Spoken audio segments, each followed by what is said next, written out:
Hi everybody, I'm David Rodriguez. Welcome to Leaning Left. I'm here with another debate award show. I'm very excited about this. This is for the third Republican debate that happened last week. I hope you missed it. It was just boring. It was a boring one. And, and probably it's because the moderators actually got some control over the whole place. Like it wasn't this constant, there wasn't this constant shouting match like there had been in previous ones. Maybe just the candidates themselves deciding to be a little more mellow for the most part this time. I don't know. But it was comparatively rather boring. The one highlight being Nikki Haley calling Vivek scum, which is accurate. Liked that part a lot. But anyway, let's get on to the awards. The first award is for the most badly misplaced blame. This award goes to Vivek Ramaswamy for saying Ronna McDaniel's at fault for the recent Republican losses. No, I mean, she probably is right along with the rest of the Republicans, but the problem is the Republican policies. That's why the Republicans are having these losses, because they're pushing really, really unpopular policies like abortion bans. And by the way, when they call it a limit, it's a ban, okay? They're trying to change the words. They're banning it after, 6 weeks, 8 weeks, 15 weeks, whatever. It's a ban.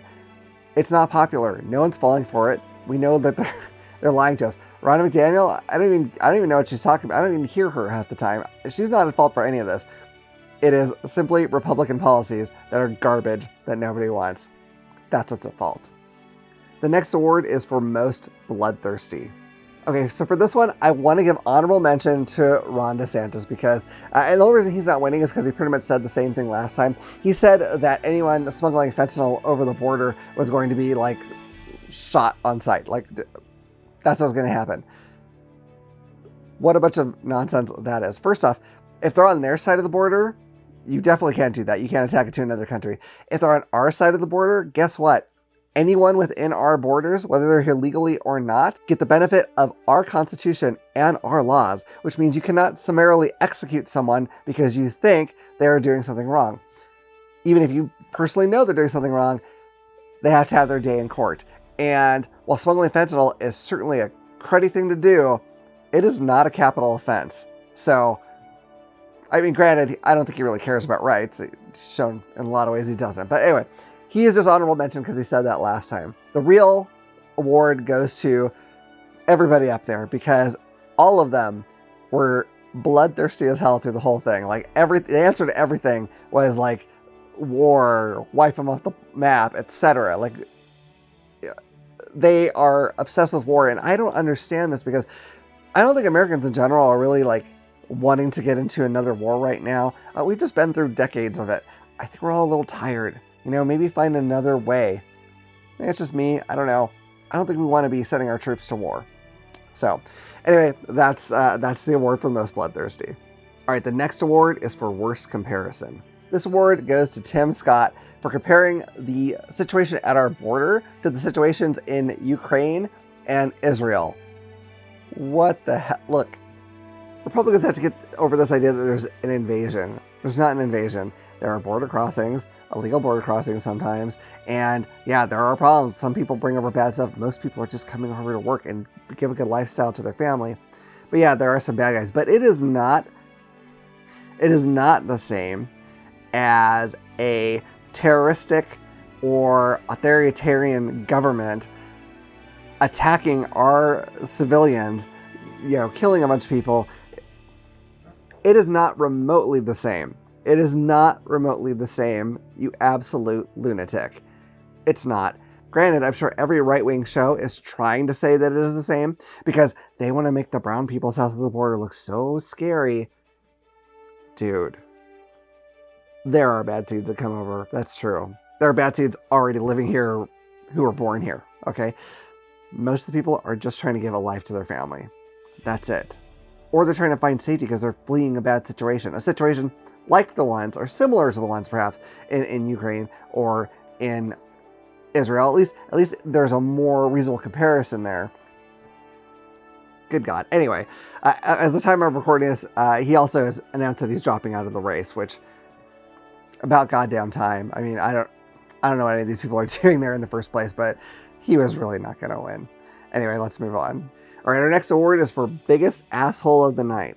I mean, this is tough. This is tough when you have 5, hard right Republicans up there. But one of them really set himself aside from the others. He really stands out in the asshole field, and that is Vivek Ramaswamy. Holy crap. First it comes after the host, especially the woman host, I can't remember her name, saying that it should be Tucker Carlson because I guess, anyone who might challenge these Republicans is a little too scary for him, I guess. Anyway, asshole. Then he calls Nikki Haley Dick Cheney and 3-inch heels and calls out Nikki Haley's daughter for having a TikTok account. Then he calls Zelensky a Nazi. Zelensky is Jewish, dude. Zelensky is Jewish. That's like about as polar opposite of Nazi as you can get. Let me clear up something real quick on that matter. There are Nazi or Nazi sympathizers in Ukraine. There are Nazi sympathizers in the US and probably in a whole lot of other countries too. But that does not make the whole country Nazis, because then America would also be Nazis. Of course there are some over there. There's some over there in the military. There's some over here in our military. He's not a Nazi. He's trying to survive against someone who is doing the things that Hitler did. So if you want to call someone a Nazi over there, maybe Putin would be the better choice. Finally, he stated the lie that Joe Biden is not the president. Oh my God, man.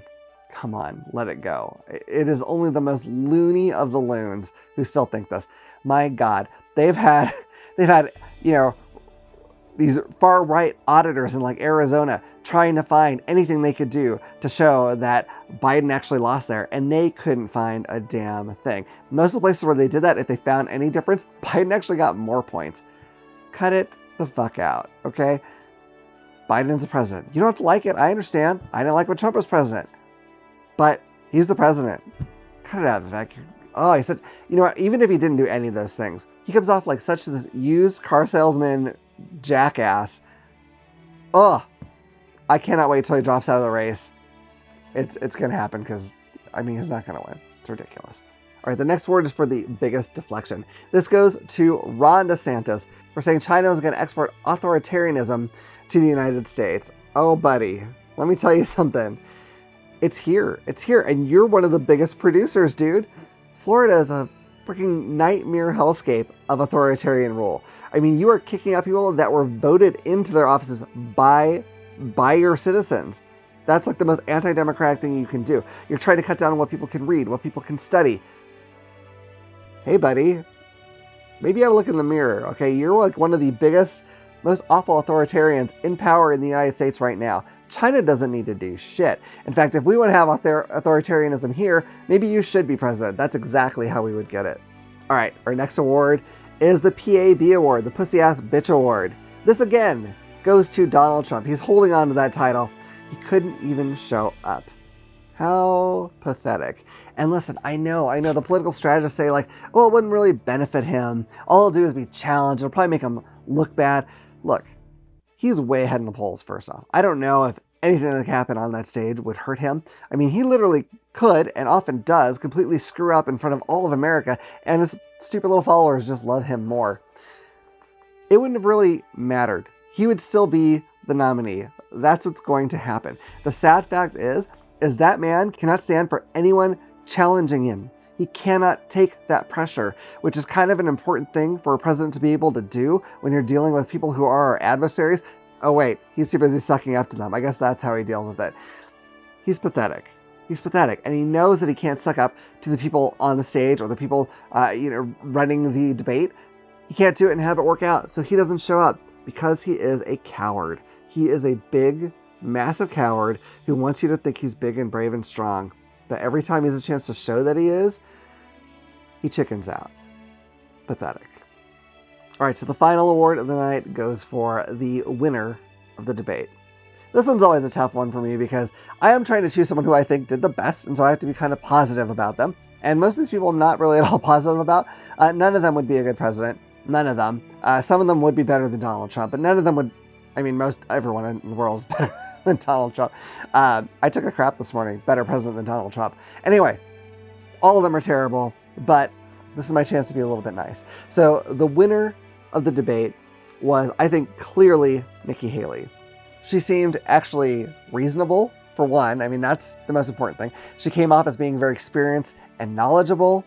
She's very honest about the abortion laws and how it's like really impossible for these guys to promise a federal abortion ban. I'm sure she would love to have one, but she's at least being honest about why it can't really work.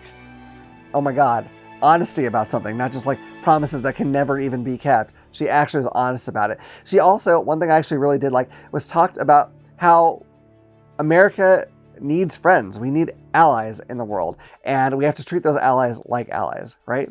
So she doesn't think that we can be this, this island unto ourselves that doesn't have to have any kind of connection to everybody. That's not realistic. It's not in the modern world. 200 years ago, sure, I guess. Now, no, it's not going to happen. We need other countries. We need allies, and they need us.